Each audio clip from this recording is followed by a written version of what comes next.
পারি। সেটা হলো, দেখেন, জাতীয় পার্টিকে গণ অধিকার পরিষদ নিষিদ্ধ দাবি করেছে, করতেই পারে, এটা যে কোনো পলিটিক্যাল পার্টির অধিকার আছে। যে কোনো পলিটিক্যাল পার্টি, আপনি কালকে বলতে পারেন যে বিএনপিকে নিষিদ্ধ করো, বিএনপি এইগুলি করতেছে, আমার ওই কাজ পছন্দ হয় না, করতে পারেন আপনি। কিন্তু আমার কথাটা হলো, নিষিদ্ধের তো একটা নিয়ম থাকবে। আপনি কিভাবে নিষিদ্ধ করবেন, কোন ভাবে, কোন প্রক্রিয়ায় নিষিদ্ধ করবেন, আইনটা কি? আইনটা কি? আইনটা কি আদালত? আপনি কি আদালতের মাধ্যমে নিষিদ্ধ করবেন? আদালতের কাছে অভিযোগ নিয়ে যাবেন, আদালতের বিচার বিবেচনা করে দেখবে, তারপর আদালত সিদ্ধান্ত দেবে, হ্যাঁ নিষিদ্ধ করা হলো অথবা হলো না। তাহলে ওয়েল এন্ড গুড, আমার এটা কোনো আপত্তি নেই, কারণ আদালতের উপর আমাদের ভরসা রাখতে হবে। আর তাছাড়া আর কি? হ্যাঁ, সরকার চাইলো, সরকারের আইন মন্ত্রণালয় বললো ওনাকে নিষিদ্ধ করে দিলাম, একটা নির্বাহী আদেশে করলো। এরকম একটা নির্বাহী আদেশ, এরকম একটা কালো আইন আগে ছিল, এখনো আছে। আমরা আগের সরকারের অনেক কিছু অপছন্দ করি, কিন্তু কালো আইনগুলি খুব পছন্দ করি। যত কালো আইন আছে সব পছন্দ, সব আমার খুব প্রিয়, কারণ সেগুলো আমি যখন তখন যার তার ক্ষেত্রে প্রয়োগ করতে পারি। এই সন্ত্রাস বিরোধী আইন যেটা বলা হচ্ছে কালো আইন, আমরা আগে বলছি, এরাই বলছে, সমস্ত সুশীল সবাই বলছে। এখন সুশীলদের মন্ত্রিসভা হয়েছে, এখন তারা এটা একেবারে প্রয়োগ করতেছে। তো নির্বাহী আদেশে আপনি একটা পার্টিকে নিষিদ্ধ করতে পারেন, করেন, করেন, সমস্যা নাই। এখন এটার আশায় তারা দাবি করছে, আজকে বলছে 24 ঘন্টার মধ্যে, আজকে 8 দিন আগে বলছিল 24 ঘন্টার মধ্যে। এই রাশেদ খান আরও আগে, যে প্রথমবার যেদিন হলো ওই দিনই বলছিল 24 ঘন্টার মধ্যে নিষিদ্ধ করতে হবে। ভাই, এগুলি কি মামার বাড়ির আবদার নাকি? মামার বাড়ির আবদার? আদালত জান, মামলা করেন না। আপনি কেন নির্বাহী আদেশটা চাচ্ছেন? ওরাও তো মামলা করতে পারে। যেহেতু আওয়ামী লীগের কার্যক্রম নিষিদ্ধ হয়েছে নির্বাহী আদেশ, এবং আন্দোলনের পরেই কিন্তু হয়েছে, সেই কারণে তারাও হয়তো। আমি তো ওটাও আমি সাপোর্ট করি না। আমি কোনো পলিটিক্যাল পার্টিকে নিষিদ্ধ সাপোর্ট করি না। আমি জামাত ইসলামকে তো নিষিদ্ধ করেছিল 3 তারিখে, আমি 3 তারিখেই বলেছি এই যে এই নিষিদ্ধকে আমি সাপোর্ট করি না। আমি মনে করি যে নির্বাহী আদেশে কোনো পলিটিক্যাল পার্টিকে নিষিদ্ধ করা উচিত না। আপনি মামলা করেন, যদি আদালত নিষিদ্ধ করে, দ্যাটস ওকে। এটা আগে বললাম, এটা কালো আইন। আমি জামাতকে নিষিদ্ধ সাপোর্ট করি না, এমনকি আমি আওয়ামী লীগ যে হিজবুত তাহরিরকে নিষিদ্ধ করছিল, আমি ওটাও সাপোর্ট করি না। হিজবুত তাহরির নিষিদ্ধ করার কি কারণ ছিল বলেন তো আপনি? হিজবুত তাহরিরকে নিষিদ্ধ করছে, হিজবুত তাহরির বিডিআর হত্যাকাণ্ড নিয়ে প্রশ্ন করছিল, that was the cause. Hizbut Tahrir প্রমাণ করার চেষ্টা করছিল যে বিডিআর হত্যাকাণ্ডের সঙ্গে তৎকালীন গভর্নমেন্টের কেউ কেউ জড়িত আছে, এগুলো সঙ্গে নিষিদ্ধ করেছে। কিন্তু মাসুদ কামাল ভাই, একটা জিনিস একটু পরিষ্কার হতে চাই, যে এই যে জাতীয় পার্টির মধ্যে 2-3টা ভাগ হয়ে গেছে, জাতীয় পার্টির যে গ্রহণযোগ্যতা কখনোই ছিল না। অনেকে দলের নেতারাই বলতেন যে জাতীয় পার্টি একটা ক্লাবে পরিণত হচ্ছে, এই দলটাকে নিয়ে এত কেন মানে প্রাসঙ্গিক করে না? আমি জাতীয় পার্টি সম্পর্কে আওয়ামী লীগ যখন ক্ষমতা ছিল তখনও বলছি এটা একটা জাতীয় বেঈমান পার্টি। আমি নিজে বলছি, আমি দায়িত্ব নিয়ে বলছি, এখনো তাই বলি। আমি জাতীয় পার্টিকে পছন্দ করি না। আওয়ামী লীগ যে 15 বছর ক্ষমতায় ছিল, আওয়ামী লীগ যে আমাদের ভোটাধিকার হরণ করেছিল, এই ক্ষেত্রে তার প্রধান দোষর ছিল জাতীয় পার্টি। আমি এটা এখনো বলি, কিন্তু সেই জন্য আমি তাকে প্রত্যাখ্যান করি। জনগণ থেকে প্রত্যাখ্যান করবে, কাজটা জনগণের। আপনি কে? আমি কে নিষিদ্ধ করার? আমি কে? আমি কেউ না, জনগণ নিষিদ্ধ করবে। আপনি জনগণের কাছে ছেড়ে দেন, দেখেন জনগণ কি করে। নিষিদ্ধ করা যায় না, নির্বাহী আদেশে নিষিদ্ধ করলে দলের জনপ্রিয়তা বাড়ে। কয়টা প্রমাণ চান আপনি? ওইটা হয় না। বরঞ্চ আপনি এটা জনগণের কাছে ছেড়ে দেন, জনগণ তাকে দেখবেন কি শিক্ষা দিয়ে দেয়। তো আপনি কে? ভয় পাচ্ছে। ভাই, এগুলি বুঝি আমরা। মূল কারণ হলো তারা ভয় পাচ্ছে। কিছু কিছু দল ভয় পাচ্ছে যে যদি জাতীয় পার্টি ইলেকশন করে, যদি সেখানে নৌকার ভোটগুলি চলে আসে, তাহলে তো আমাদের যে প্রত্যাশা সেটা পূরণ হবে না, তাহলে তো আমরা রানার্স আপ হতে পারবো না, তাহলে তো আমি অমুক হতে পারবো না।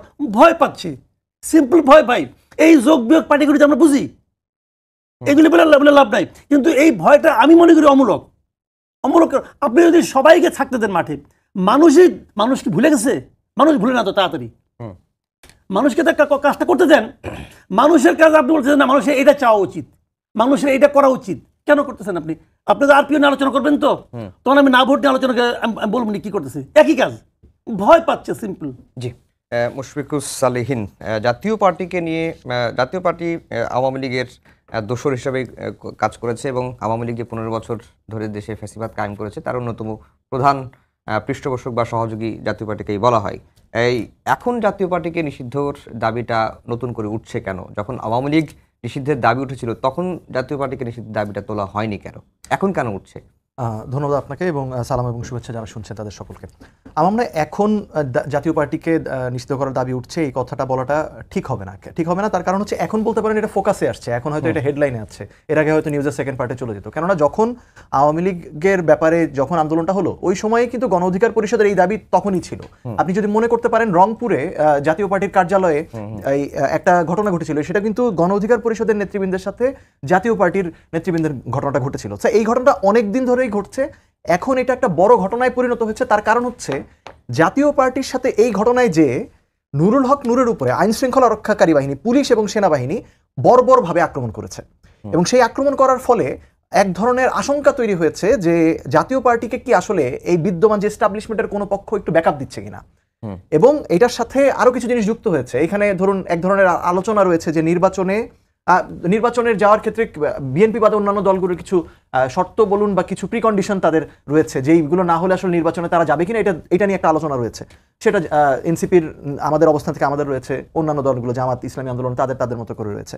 এখন একটা আশঙ্কা তৈরি হয়েছে, তাহলে এখন কি আবার 2018 বা মানে আপনার অতীতের বিভিন্ন ইলেকশনের মতো যদি এই দলগুলো নির্বাচনে না যায়, সেক্ষেত্রে কি ওই নির্বাচনকে এক ধরনের বৈধতা দিতে আগে যেমন আওয়ামী লীগের পারপাস সার্ভ করতে জাতীয় পার্টি আসতো, এখন কি আবার সেইটা জাতীয় পার্টি করবে কিনা, এবং সেই জন্যই কি আসলে কেউ সেটা আমাদের পলিটিক্যাল এস্টাবলিশমেন্ট হোক বা আমাদের যেই ওভারঅল অ্যাডমিনিস্ট্রেটিভ বা অন্যান্য যে এস্টাবলিশমেন্ট, তারা কেউ কি আসলে দিচ্ছে কিনা, এই একটা প্রশ্ন তৈরি হয়েছে। এটার কারণটা হচ্ছে নুরুল হক নূর, যিনি গণঅভ্যুত্থানের একজন অন্যতম নেতা, যিনি গত 15 বছর ফ্যাসিবাদ বিরোধী আন্দোলনের অন্যতম নেতা এবং সর্বশেষ ডাকসুর নির্বাচিত ভিপি, সেই ব্যক্তির উপর যখন এভাবে আক্রমণ করা হয় তখন এই প্রশ্নটা আসলে উঠে যায়, একটা সন্দেহ তৈরি হয়। এবং আমরা যে ভিডিওটা দেখেছি সেই ভিডিওটা দেখেও কিন্তু আসলে একটু আমাদের আশঙ্কাটা তৈরি হয়েছে। কিন্তু এর বাইরে আরেকটা যেটা হচ্ছে মাসুদ কামাল ভাই যেটা বলছিলেন, এই জায়গায় আমার একটা প্রশ্ন হচ্ছে, ধরুন মানে সাকিব আল হাসান যখন ম্যাচ ফিক্সিং এর কারণে ওনাকে কিছুদিন ক্রিকেট খেলা থেকে বন্ধ রাখা হলো, মানে তখন কি ওই আইসিসি বলেছিল যে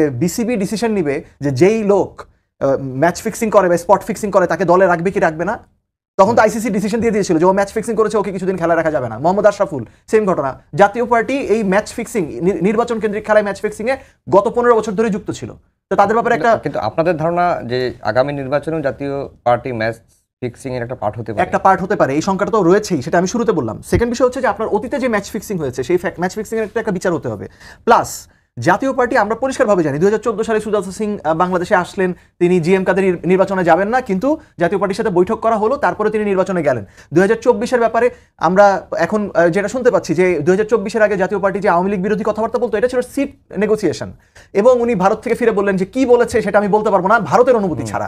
এবং জাতীয় পার্টির এই জিএম কাদেরের সম্ভবত ভাইয়ের ছেলে, তিনি এমন একটা আর্টিকেল লিখেছেন নেত্র নিউজে যে তাকে দল থেকে বহিষ্কার করা হয়েছে কারণ অন্য একটা প্রতিবেশী দেশের এম্বাসি থেকে বা হাইকমিশন থেকে এই নির্দেশনা জিএম কাদেরকে দেওয়া হয়েছে। অর্থাৎ এমন একটা দল রাজনীতি করছে বাংলাদেশে, রাজনীতি করার কথা বাংলাদেশের মানুষের জন্য, কল্যাণের জন্য, তারা আসলে অন্য আরেকটা দেশের পারপাস সার্ভ করছে বাংলাদেশের রাজনীতি করতেছে। এই দল তো বাংলাদেশের সার্বভৌমত্বের জন্য হুমকি।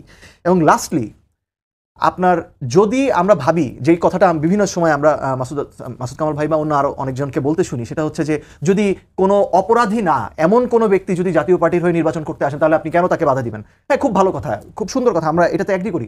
জাতীয় পার্টির হয়ে এখন যারা সামনে আসছেন তারা কি আসলে খুব নিরীহ একজন ওই যে দেশবন্ধু কি পল্লী বন্ধুর আদর্শে বিশ্বাসী কোনো ব্যক্তি এসে এখন জাতীয় পার্টির রাজনীতি করছেন? যে আজকে বক্তব্য ব্রিফিং করেছেন কে? স্বামী হায়দার পাটোয়ারি, উনি কে? উনি শেখ হাসিনার মনোনীত প্রার্থী, তার পোস্টারে লেখা থাকতো নৌকা এবং আওয়ামী লীগের মনোনীত প্রার্থী।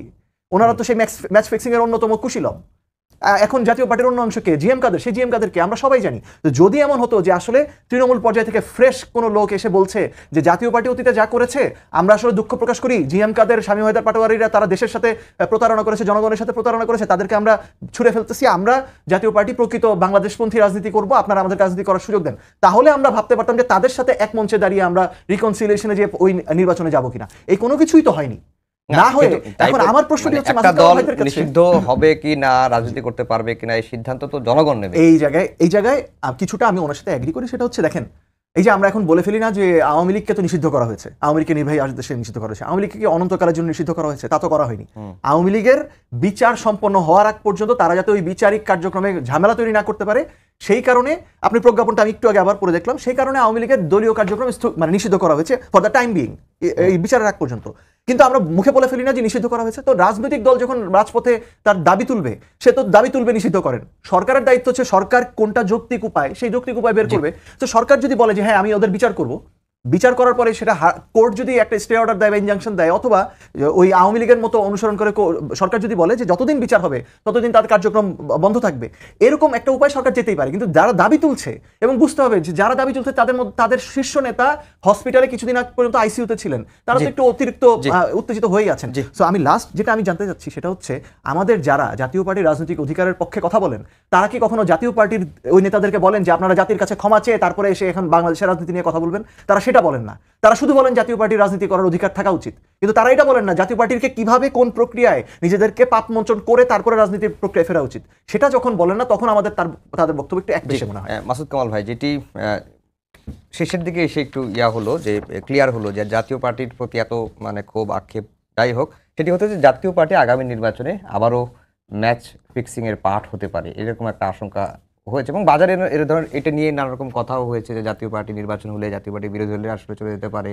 এবং জাতীয় পার্টির মহাসচিব এটি বলেছেন যে গণতন্ত্রের স্বার্থে জাতীয় পার্টিকে সমর্থন দেওয়া উচিত, জাতীয় পার্টির পাশে থাকা উচিত বিএনপির। হ্যাঁ বলেছে। তারপরে দেখলাম যে বিএনপির স্থায়ী কমিটি মিটিংয়ে বিএনপি সিদ্ধান্ত নিয়েছে যে তারা কোনো রাজনৈতিক দল নিষিদ্ধের পক্ষে না, নিয়েছে কিন্তু তারপরেই কিন্তু সিদ্ধান্ত নিয়েছে।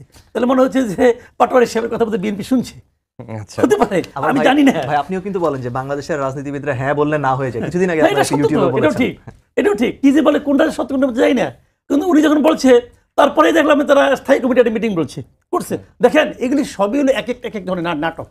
আমার কথাটাই জানেন, আপনি যা কিছুই করেন আপনার সিদ্ধান্ত কার পক্ষে যাবে কার বিপক্ষে যাবে এটা চিন্তা করেন না প্লিজ।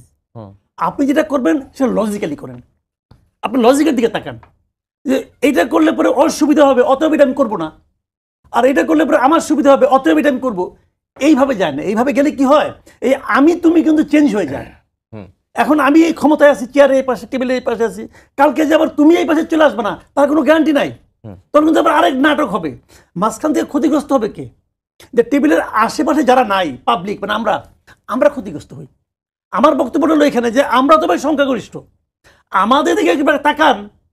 দেখেন নূরের উপর হামলা হয়েছে, হামলা কে করছে সবাই দেখছে। ওখানে একজন মাত্র সিভিলিয়ান ড্রেসে ছিল, ওই যে পিঙ্ক কালারের একটা, কিন্তু ওইটা ভুল ভিডিও, ওই একজন লোক ছিল সিভিলিয়ান ড্রেসে ছিল, আর বাকি সবাই কিন্তু উর্দি পরা ছিল, তাই তো। পরে জানা গেল সেও একজন কনস্টেবল, কোন ওসিজনের ড্রাইভার, তার মানে সেও বেসিক্যালি তাহলে উর্দি পরা লোকজন কোন তাকে অ্যাটাক করছে। তাহলে নিষিদ্ধ করতে হলে তো উর্দিকে নিষিদ্ধ করতে হয়, নিষিদ্ধ করতে দাবিটার মধ্যে উর্দি পরা নিষিদ্ধ করার দাবি আসে না কেন? কারণ তাদের হাতে লাঠি আছে, যারা তো লাঠি আছে আপনি ভয় পাচ্ছেন। তা আপনি যদি নিষিদ্ধ করার কথা বলেন এটা, যারা উর্দি পরা তাদের নিষিদ্ধ করে দেন, তা তো বলতেছেন না। যারা আপনি মারতে গেছিলেন তারা মারতে পারেন নাই বলে তারা নিষিদ্ধ করতে বলতেছেন, এটা তো হলো না রে ভাই। আমার কথা হলো কি, আপনি নিষিদ্ধ দাবি তুলেন, আমার কোনো আপত্তি নাই, তুলেন, আপনি আইনগতভাবে তুলেন, আপনি আদালতের কাছে যান, যে বলেন যে এই অপরাধ করেছে, অতএব এই অপরাধের জন্য তাকে নিষিদ্ধ করা উচিত। আদালত যদি সবকিছু বিচার করে বলে হ্যাঁ আমি নিষিদ্ধ করলাম, আদালত যদি বলে যে যতদিন এই মামলা চলবে ততদিন তুমি ডান দিকেও তাকাতে পারবে না, বাম দিকেও তাকাতে পারবে না, ওকে ফাইন। আওয়ামী লীগের যে সিদ্ধান্তটা হয়েছে আওয়ামী লীগের ব্যাপারে, এটাকে আদালত বলছে, বলে নাই তো। নির্বাহী আদেশে বলা হয়েছে যতদিন এই মামলা চলবে ততদিন তুমি কোনো কথা বলতে পারবে না, ততদিন তুমি মিছিল করতে পারবে না, মিটিং করতে পারবে না, কোনো রাজনৈতিক কর্মকাণ্ড করতে পারবে না। তো নির্বাচন তো একটা ভেরি মাচ পলিটিক্যাল অ্যাক্টিভিটিস, সেই নির্বাচন করতে পারবে না। এই সিদ্ধান্তকে আদালত দিল না তো, সিদ্ধান্ত আদালতের কাছ থেকে আনেন, আদালতকে বলেন আপনাকে সিদ্ধান্ত দেন, তাও তো ভাই দেয় নাই। শুনেন, এই সমস্ত সরকার দিয়েছে, সরকার কিভাবে দিয়েছে, নির্বাহী আদেশে দিয়েছে, এটা সরকারের এখতিয়ার না। সরকার তো আদালতের কাছে যেতে পারতো, যেমন আমরা দেখলাম আইসিটিতে সেটা তো আমি তো এটাই বলছি, সরকার তো আদালতের কাছে যেতে পারতো, ভাই আমার এটা ব্যাপারে আমি একটা ঝামেলা আছে, আপনি আমার একটা সিদ্ধান্ত দেন, জনদাবি উঠছে এই দলগুলোকে নিষিদ্ধ করার জন্য, আপনি বলেন আপনি কি করবেন, আপনি নিয়ে যান, নিয়ে আসেন। আপনার হাতে এত ক্ষমতা, আপনি নিজেকে এত ক্ষমতাবান মনে করেন, আপনি মনে করেন আমার কোনো নিয়ম মানার দরকার নাই, আমি যা বলবো তাই আইন, আমি করে দিলাম। এই যে ক্ষমতার যে প্রয়োগটা, ইহাকে বলা হয় ক্ষমতার অপপ্রয়োগ। এই অপপ্রয়োগ করে আপনি কি করতেছেন, আপনি একটা এক্সাম্পল ক্রিয়েট করতেছেন। এই এক্সাম্পলটা ভালো এক্সাম্পল না, আমি সেই কথাটাই বলছি। আপনি যখন আদালতের মাধ্যমে আসবেন আমার কোনো বক্তব্য নেই। আদালতে অনেক রায় আছে, পছন্দ হয় নাই। বিএনপির বিরুদ্ধে অনেক রায় হয়েছে আওয়ামী লীগের আমলে, আদালতে হয়েছে না? এখন তো সব বাতিল হয়ে যাচ্ছে, হচ্ছে তো, তাও আমি মানবো যে আদালত তো বলছেন ভাই। আপনি যে একটা জায়গায় তো আপনি মানবেন, আমি আদালতকে মানতে চাই, বিচার বিভাগকে মানতে চাই। একটা জায়গায় মানলাম যে ঠিক আছে। আমরা মাঝে মাঝে বলি না যে খুব গরম পড়ছে, যে আল্লাহ কি দেখেন আমাদের এত কষ্ট, তো আমরা কি আল্লাহকে চ্যালেঞ্জ করি? আমরা কিন্তু আল্লাহকে চ্যালেঞ্জ করি না, আমরা আমাদের কষ্টের কথা ইনফর্ম করি। তো আমরা কিন্তু আদালতকে চ্যালেঞ্জ করছি না, বাট আমি বলছি আদালত বলুক, করি আমরা। মন খারাপ হবে, মন খারাপ করবো, অসুবিধাটা কি আছে, দুঃখ করবো, কিন্তু মেনে নেব। এখনো মানি, এখনো কিন্তু আইন মানি। সরকার নির্ভয়া দেশে করছে, সরকার একটা আইন তো আছে, কালো আইন হোক, খয়েরি আইন হোক, আইন তো একটা আছে, সেটা আইনের মাধ্যমে করছে। এই আইনটা আমি পছন্দ করি না, কিন্তু আমি আইনটা অমান্য করি না। আমি তো বলি না যে আওয়ামী লীগকে মিছিল করতে দিতে হবে, এটা আমি বলি না। আমি কেন বলবো এটা? কারণ এটা তো আইনের বাইরে। সেই আইনটা ঠিক আছে, আইন খারাপ, যতক্ষণ পর্যন্ত আইন আছে চলবে। কিন্তু আমার বক্তব্যটা হলো কি, পলিটিক্যাল পার্টিগুলো সিদ্ধান্ত নিতে পারে, বলতে পারে, চাইতে পারে, দাবি করতে পারে। পলিটিক্যাল পার্টি অনেক দাবি করতে পারে, কোনো সমস্যা নেই, এই দাবি নিয়ে আমার কোনো বক্তব্য নাই। আমার খালি বক্তব্য হলো যে মবটা আপনি কেন করতে দিচ্ছেন? আমার দাবি খালি এটাই। আপনি জাতীয় পার্টি নিষিদ্ধ চান, সারাদিন চান, আগুন ধরেন কেন ভাই? আপনি নূরকে মব করতে দিবেন না, আটকান। গায়ে আঘাত করলেন কেন? আমি কিন্তু নূরের গায়ে আঘাত করার সমর্থন করছি না, কিন্তু যারা আঘাত করেছে প্রত্যেকটা লোককে চিহ্নিত, সবার ছবি আছে এখানে, উর্দি পড়া হোক আর না হোক, সবার ছবি আছে। প্রত্যেকটা লোককে বিচারের আওতায় আনতে হবে, আনেন না কেন? তখন আপনার হ্যাডম থাকে কোথায়? হ্যাডমটা মনে হয় কম সেক্ষেত্রে। তাহলে করেন, আপনি করেন না কেন? আপনি গভর্নমেন্ট, আপনাকে দেশ চালাতে দিছি, না, আপনি দেশ চালান। আজকে আবার রাজবাড়িতে যেটা হলো, যে মাজারে হামলা হয়েছে, একজন লাশ তুলে সেই লাশে আবার আগুন দেওয়া হয়েছে, রাজশাহীতে খানকা। যারা করেছে তাদের বিচারের আওতায় আনছেন না কেন আপনি? দেখেন এ পর্যন্ত, যত ঘটনা ঘটছে এ পর্যন্ত, আমরা যদি মব বলি, যেটাকে মব বলা হয়, সেই কোনো একটা মবের কোনো বিচার হয়েছে? কোনো একটা বিচার হয়েছে? কতগুলিকে থামানো হয়েছে, কিন্তু দৃষ্টান্তমূলক এমন একটা বিচার কি হয়েছে যেটা দেখে পরবর্তী সময় মবকারীরা ভাববে এটা করা ঠিক না? যাদের উপর মব অ্যাটাক হয়, আপনি আক্রান্তকে ধরে নিয়ে যান, বলেন যে আক্রান্ত। আমি ইন্টারেস্টিং কি দেখেন, এই যে ডিয়ার উতিয়াতে ধরা হলো কতগুলো লোককে, লতিফ সিদ্দিকী, পান্না, সাংবাদিক পান্না, অথবা আপনার কার্জনকে ধরা হলো, প্রফেসর কার্জনকে ধরা হলো, হলো না? এফআইআর কপি দেখছেন আপনি? আমি এফআইআরটা পড়ছি। ওই এফআইআর মধ্যে লেখা হয়েছে যে লতিফ সিদ্দিকী কি কি বলেছে। একজন পুলিশের এসআই কিন্তু এফআইআর করছে। আচ্ছা, লতিফ সিদ্দিকী কি কি বলছে? ইন্টারেস্টিং হলো, লতিফ সিদ্দিকী উনি একটা কথাও বলে নাই, তার টার্নই আসে নাই। একমাত্র হাফিজুর রহমান কার্জন ছাড়া ওখানে আর কোনো বক্তৃতাই করে নাই, আর আয়োজকদের দু একজন বক্তৃতা করছে। তো লতিফ সিদ্দিকের মুখ দিয়া এই যে অনেকগুলি বক্তব্য এসআই সাহেব শুনলেন, উনি কি লতিফ রহমান লতিফ সিদ্দিকের মগজের মধ্যে ঢুকছিলেন? উনি কেমন লেখলেন? তারপরে সেই মামলায় লতিফ সিদ্দিকী জামিন হয় না, হয় না তো। তারপরে আদালত দিচ্ছে ক্লিয়ার করা, মন খারাপ করে শুনি যা, ঠিক আছে আমাদের কলিগ পান্নার জামিন হয় না, শুনি পান্না ওখানে কিছু একটা কথাও কয় নাই, সেটা কিন্তু ষড়যন্ত্র করছে। আরে ষড়যন্ত্র কেউ প্রকাশ করে? গোল টেবিল বৈঠক করে কেউ ষড়যন্ত্র করে? জি, মুশফিকুস সালেহীন, যেই বিষয়টি হচ্ছে জাতীয় পার্টি এবং 14 দল, এই দলগুলো নিষিদ্ধ হলেই কি সকল সমস্যার সমাধান হয়ে যাবে কিনা? যারা আওয়ামী লীগকে এতদিন ধরে সহ